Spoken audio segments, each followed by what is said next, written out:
அண்மைச் செய்தி. திருப்பூர் மாவட்டம் அவிநாசியில் திருமணமான 3 மாதத்தில் விஷமருந்தி காருக்குள் புதுமண பெண் தற்கொலை செய்து கொண்ட நிலையில் இந்த சம்பவம் தொடர்பாக அவரது கணவர், மாமனார், மாமியார் ஆகியோரை போலீசார் கைது செய்திருக்கின்றனர். இதுகுறித்த மேலும் விவரங்களை செய்தியாளர் செந்தில் வழங்க கேட்கலாம். செந்தில், வணக்கம். மேலும் விவரங்களை சொல்லுங்க.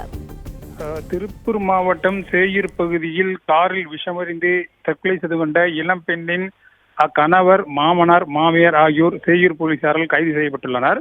திருப்பூர் மாவட்டம் அவினாசி அருகே உள்ள சேயூரில் நேற்று காரில் இளம்பெண் ஒரு விஷமறிந்து தற்கொலை செய்து கொண்டதை தொடர்ந்து போலீசார் நடத்திய விசாரணையில் இறந்த பெண்ணின் பெயர் ரிதன்யா என்பதும் அவரது கணவர் கவின்குமார் மற்றும் மாமனார் ஈஸ்வரமூர்த்தி, மாமியார் சித்ராதேவி ஆகியோரது கொடுமையால் இந்த தற்கொலை முடிவை மேற்கொண்டதாகவும் போலீசார் விசாரணையில் தகவல் தெரிய வந்தது. இதனைத் தொடர்ந்து வழக்கு பதிவு செய்த சேயூர் போலீசார் ரிதன்யாவின் கணவர் கவின்குமார், ரிதன்யாவின் மாமனார் ஈஸ்வரமூர்த்தி, ரிதன்யாவின் மாமியார் சித்ராதேவி உள்ளிட்டோரை கைது செய்தனர்.